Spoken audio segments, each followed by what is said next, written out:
We got this story from the Daily Mail. This is big news. Tucker Carlson interviewed Devon Archer. This was surprising. I can't believe he got him. Devon Archer tells Tucker Carlson Joe knew he was on calls with Hunter's business partners. Associate says Biden brand was absolutely key to business deals and reveals the thank you letter the then VP sent him. So this is in the interview.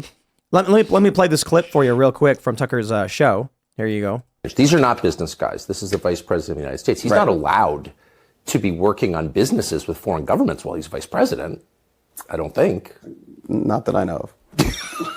But here he is. Right. Amazing. He knew what he was doing. Devon Archer confirms Joe Biden knew what he was doing. Joe Biden was using his son as a proxy so that he could run business deals while vice president. And aside from Devon Archer's testimony to Congress, he's now on Tucker Carlson with a thank you letter from the VP. Biden said he never talked to any of Hunter's associates. That's the stupidest lie imaginable. He could have at least tried and said, like, of course I know Hunter's associates. I don't work with them, but yeah, how do I not know my son's doing business with? He comes by for dinner. Yeah, well, that's their business. I'm in government. They're doing business. No, he said, I never talked to him at all. And now the media is like trying to gaslight. And what was that? One article said it's long been known that Joe Biden was speaking with Hunter Biden's business associates. Like, actually, not at all. Yeah. I mean, we found out recently, but here you go. Meanwhile, Donald Trump is being indicted for like the 8 millionth time. Yep. And what is it? Like Mark Rubio sent a tweet out. We got some strongly worded letters. Yep. Finally. So at the end of the day, all the law is a cudgel. And the way the way our legal system is with so many laws, there's always something that you can get someone for. And this is a perfect example of it. You have Trump that's doing all these silly little things, and maybe technically by the letter of the law, there's some law somewhere that says they can't do X, Y, or Z, but then with someone like him is clearly not breaking it, there's not a will to actually enforce it. Yeah. It's even worse because then, like, maybe it's the worst thing that ever happened in the country, but at least Trump as a Russian spy is kind of cool. All this stuff is just boring. Yeah, Trump being a Russian spy, you're imagining, Trump's got like this weird gadget kit in his jacket, and he like pulls out a little tiny earpiece, and he's like, Vladimir, I'm in. Played by Dolph Lundgren. Sitting in the Oval Office. We did it. Yeah. Go for Eagle Commander. Dolph Lundgren can play him in the movie from Rocky IV. He's all ripped. Trump just super ripped and sitting at the Oval Office. Well, just like the taxes. That was like 5 scandals ago, and nobody remembers it. And nobody cares because it's just like you said, it's just a cudgel that they use to get like Trump's taxes. Oh yeah, in particular. Right. It's just a cudgel that they use as a weapon against him because the law is used in an adversarial manner here. I think it's because, like I said before, they're just trying to slow him down, and I think that's why the media is so freaked out by the credibility of the allegations against Hunter and Joe. The fact that this guy can produce a thank you letter is kind of hilarious when they're over here like, we spent millions of dollars on this investigation and we think maybe these things happened. I think it was a text between Hunter Biden and Devon Archer where Devon is like, why is your family destroying my life and trying to put me in prison? Or it's like, why is your dad's administration and appointees trying to destroy my life? And Hunter's like, this is the cost of a free country or something like that.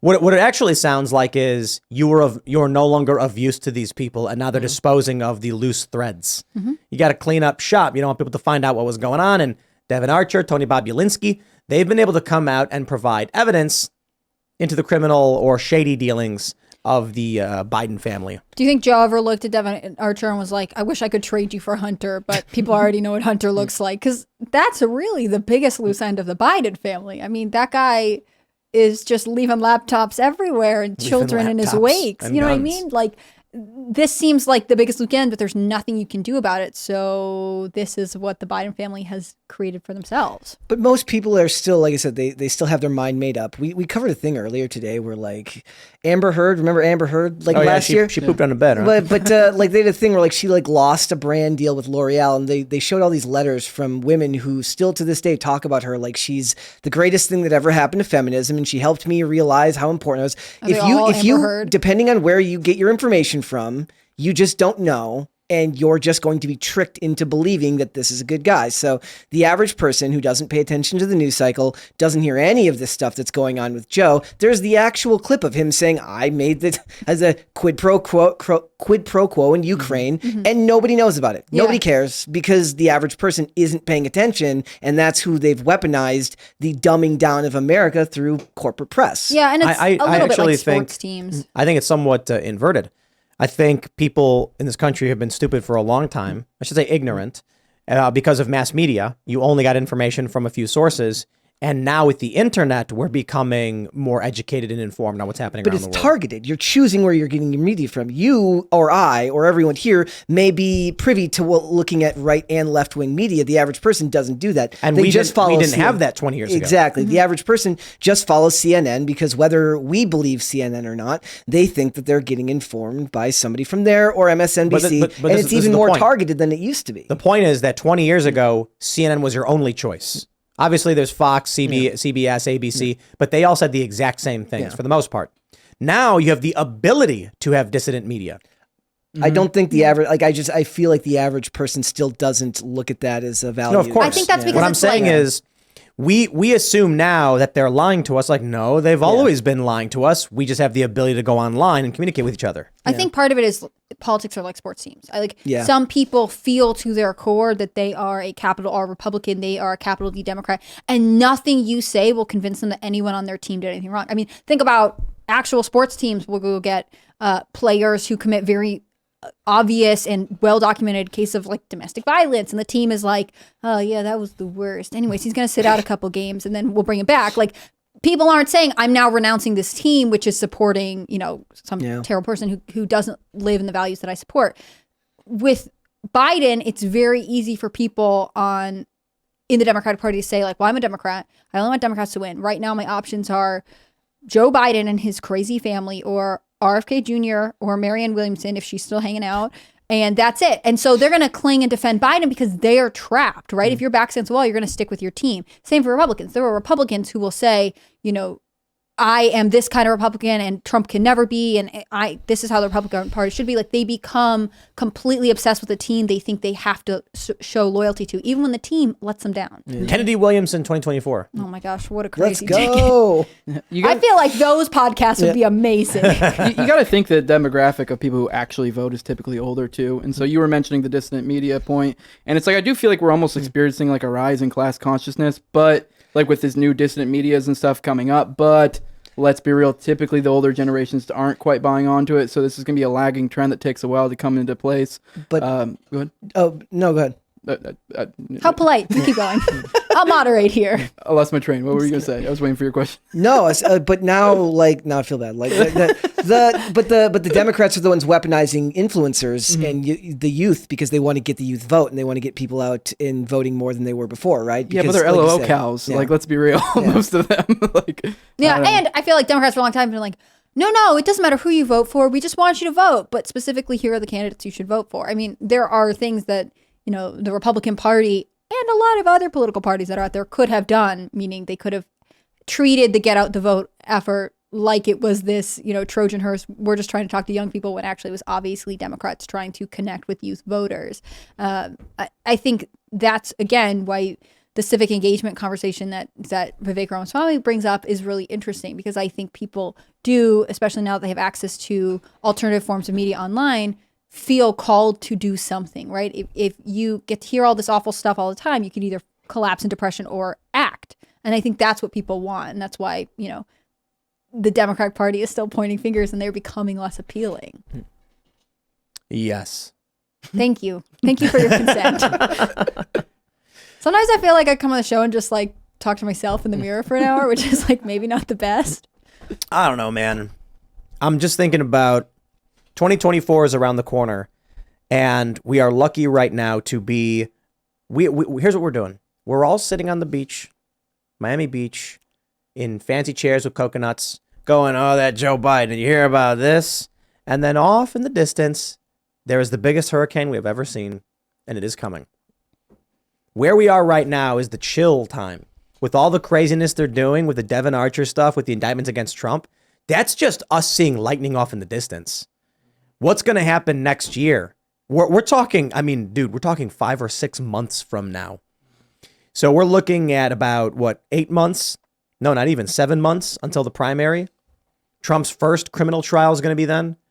It is going to be wild, bonkers.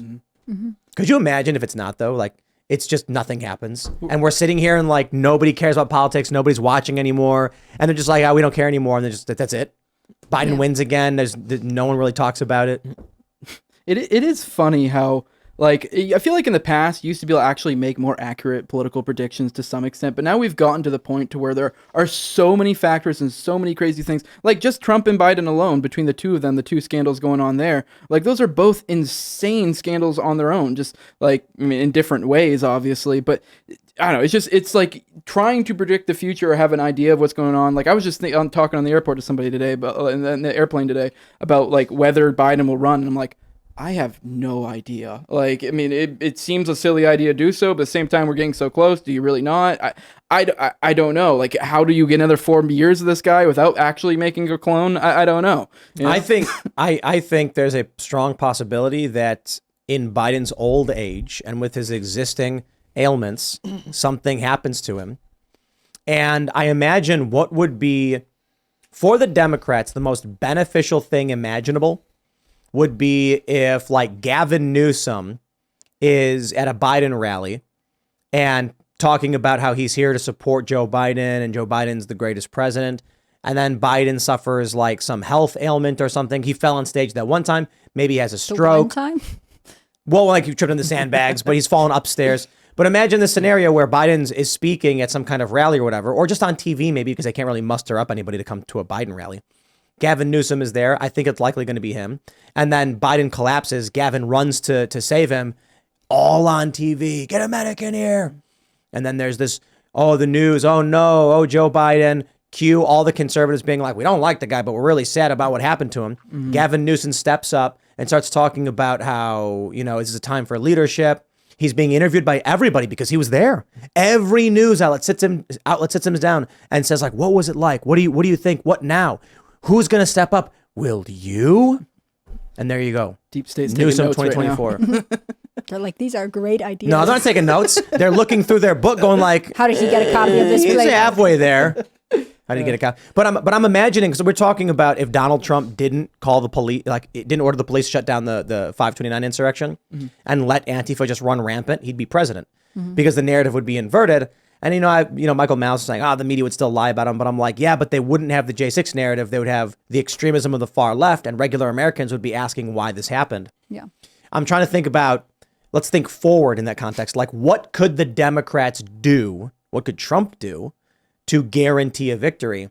And obviously, Joe Biden is not the guy. Trump's already beating him in a whole bunch of polls. He's at tying with or beating him.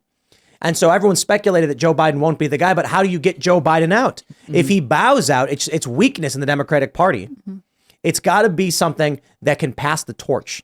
If Joe Biden went on stage and said, I'm just too old, so Gavin Newsom, ladies and gentlemen, would never fly. But if there's a hero moment for Gavin, where he steps in to try and save Biden, that gives him every PR opportunity in the book. Yeah, especially because they don't want him to pick another white man over Kamala Harris. Because there was a time when I think the Democratic Party really wanted her to be the obvious choice. They were hoping Biden would be a one-term president and that she would, as the vice president, be the next one to represent the party because she's diverse and a lady and, whatever else important. So they have to find a way to make it so that Gavin, gracefully as a hero becomes the obvious one. It's not that she's being overlooked. It's that he just happened to be in this, What's the justification for Gavin being in the press 24/7 and live to an election? Because he was there. And they're going to say, Gavin, you are heroically on camera seen rushing to the aid of Joe. What was that like? What was going through your head? And he'll be like, his last words to me were, "Yep, you got to take the helm." Something like that. I don't even know if people would buy it anymore. No, he's gonna say, tell Jill I love her and take care of my kids. And then Gavin's gonna start crying and he's gonna be like, you got it, man. And he's gonna clench his hand. And then they're gonna be like, wow, Gavin Newsom. Take care of my 7 grandkids. That statement made me Brutal. crazy. I know I wasn't on the show on Friday when that came out, but the arrogance of these people to be like, we care about all of our grandchildren, including Navy, who we just happened to learn about 30 seconds ago. Like, where have you been this whole time? This is what I mean by, like, how can anyone look at the Biden family and be like, 4 more years. This is going so well. I think the average person just doesn't know any of this. I really do think No, that but they that's- don't know that his family life is this screwed up. They don't even know about the diary. They don't know about the laptop. But they don't that's know about why any of the this Navy stuff. statement came out Yeah. in People magazine. They didn't say it to the New York Times. They said it to People magazine because they're trying to present themselves as like let us get out in front of this. Luckily, People magazine, all kinds of outlets have already covered the fact that this, super great guy Hunter just ditched his other kid and doesn't want to use his last name. Like, I just don't understand this family and their appeal. So unless the my only counter to the Gavin Newsom rushing to Joe Biden's aid story would be like, if the Democratic Party starts to turn tables and be like, we had no idea that he was working on these deals, and this is dishonor to us. I don't know that they could execute it perfectly. I don't think so. Then what he Because does is it's collateral damage. Yeah. Yep. Then what he does is Joe's finally going to sniff one kid too many, and Gavin heroically steps between one of them. Gavin's kids. One of Gavin's Yes, kids. and then and Wait. Gavin says, "Not on my watch." No, and pushes him away. I got it. Joe at an event goes to sniff a kid, and Gavin heroically steps in between, making Joe accidentally sniff Gavin, triggering the stroke. Interesting. Amazing. We can do that. So really- that's the hero narrative they need from him. Like we didn't know Joe was doing any of this. We need we to had comb Gavin. through his schedule and see when he and Gavin Newsom are appearing on stage together, and then we all need to brace ourselves. To get Joe Biden out of this, it needs to be a heroic retreat. It could theoretically be something like he has a health scare and then has to publicly announce that he's done everything he can. But as you know, this is a tough job and it's been very taxing. I'm not the young man I used to be. That's a light possibility. Or terminal. He'd have to be like, I actually only have 6 months. So And then he looks at the camera and says, America, I ask you for one thing with my final statement to you. Vote Democrat, man. We're gonna fix it. Don't let these fascists, something like that. yeah. I'm but headed to the big ice cream shop up in the sky. you're For right. us. You're still right that like they would need to really find a big way of introducing Gavin Newsom over Kamala Harris, because Right. I think if the Biden administration of the Democratic Party turns on Kamala Harris, they're going to isolate a lot of voters. But look, with numbers like that, who even wants to? I'm not saying she's popular. I'm just saying there are a lot of people who feel like the Democratic Party needs to be led by a woman who is of color, and to turn it over to another white man would be bad. I hope they I run don't Kamala. personally agree. If They can't run Kamala. Kamala doesn't have the support, but they will be mad if they don't think about it. she doesn't have the, how do I say, Personality? cognitive faculties. I thought they were going to run But Michelle obviously, Obama. with Joe Biden, we prove we don't need that. That's true. Good point. Yeah. Yeah. Who is of higher mental status? I thought they were Joe going to or run Kamala? Michelle Obama. I thought that was going to be a thing. So People keep saying that. my understanding is that they do want to run Michelle, but Michelle doesn't want to run. I don't blame her. Yeah. I mean, it's like The most relatable thing I've ever heard from Michelle. I don't blame her. who wants to run? Like seriously, who would? I can't even believe Vivek wants to run. It's like y'all are crazy. Especially given that like Obama's, they're very wealthy now. They don't need to do this. They own like 3 production companies. She They've goes got, on yachts in yeah. Italy. She's having a great time. Yeah, can you imagine the stress? Can you imagine the campaigns against her, especially the memes, all the big Mike stuff and all that stuff? yeah. Like, it'd be, I don't know, it'd be, I mean, I'd love it. It'd be fun to watch, but Also, like Hillary Clinton held office before she ran. Like Michelle Obama was the first lady, and then was like, and we're in. It would be such a like Nothing matters anymore. cringy diversity point. Like Yeah. I don't know. I wouldn't want to be that. what are your cheap. credentials? I slept with the previous president. No, that hey, school lunch program stuff. yeah, No, just yeah. seems- She wanted kids to lose weight, I guess. but that's not good in today's day and age. You can't say that now. Times have changed. To rewind a little bit back to the point I was making about, we're sitting on the beach looking at the storm off in the distance. We know the storm's coming. So what do we do now, right? What do we do to prevent the worst elements of the storm, if anything could be done, right? I'm not sure humans have the ability to fight a hurricane off. So I think the reality is going to be get ready in a matter of speaking, meaning like, do you know where the eggs are in your house? Do you have somewhere to go in the event of mass unrest in cities? Because that's extremely likely. I think we're going to see a ton of rioting throughout the summer, but I could be wrong. Who knows? I think there's a decent possibility that like nothing happens, and we're just like, wow, nothing happened. There's a lot of political bickering in the news, like we're seeing now. But I really feel like when Trump, his trials are coming up. He's going to be in multiple criminal trials. The news is going to be the craziest you've ever heard. CNN is going to be salivating. They're already salivating. The idea of covering what are we on 4? 3, I think. But with Fulton the County, maybe 4. with Fulton County. So you've got New York, classified documents, 2020, and Fulton County. You're gonna have 4 different criminal proceedings all going on around the exact same time.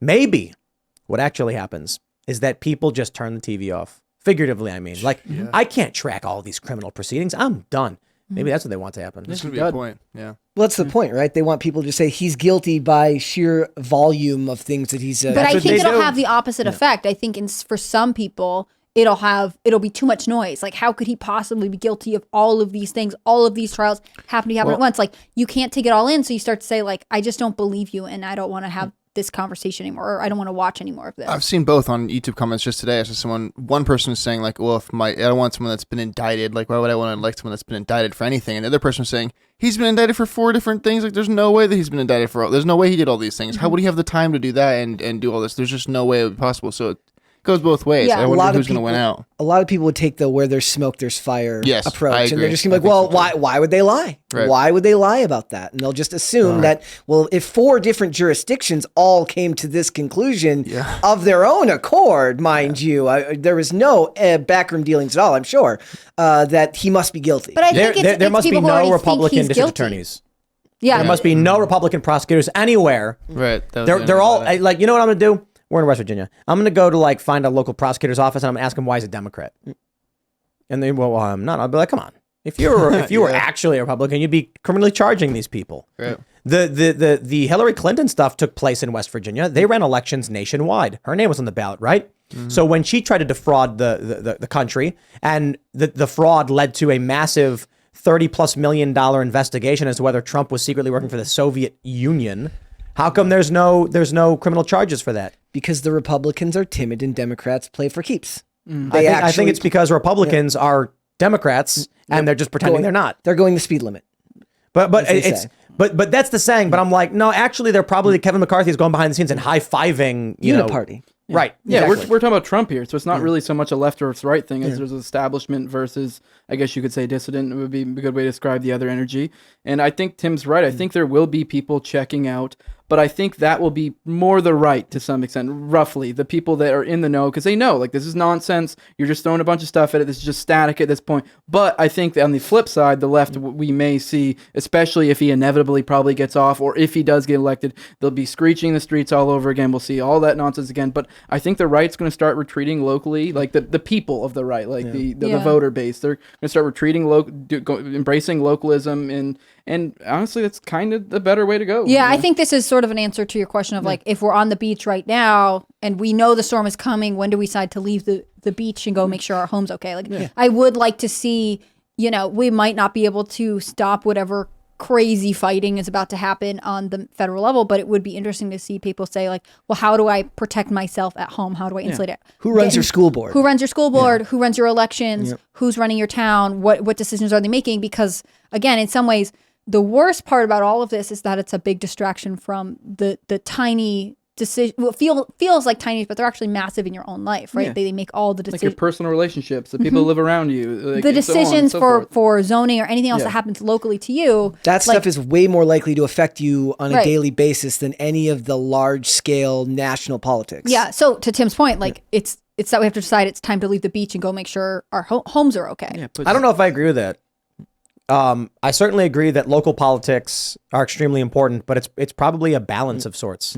I mean, the stuff we saw with the federal government, ESG, woke policies, the Department of Education, the curriculum stuff they push. You've got like the complaints over Common Core, which was several years ago. Now you've got the schools pushing all this, gratuitous content. All of this comes at the federal level. Sure, but the only way to stop it coming down from the federal level is to have someone fighting up against it. Like you need both sides of these things. Right. And so I'm saying it's not that you can ignore the federal election. I'm just saying like it would be good to not get so lost on if or Trump did this or whatever. that you don't know who's running in your own county. I just feel like to some extent the federal move is almost a lost cause, maybe not, but I think there is something to be. For example, one thing I liked about DeSantis is he was making moves within his state where he was kind of, in a sense, distancing himself somewhat from the federal government and doing his own thing, kind of almost a soft nullification, soft secessions in some ways. And I personally would like to see that energy continue to go forward and start separating yourself further where you can, so that federal government has less effect on your life. Thanks for watching this clip from the Timcast IRL podcast. Hang out with us live Monday through Friday at 8 p.m. and become a member over at timcast.com for uncensored, members-only shows exclusive. Thanks for hanging out, and we'll see you all next time.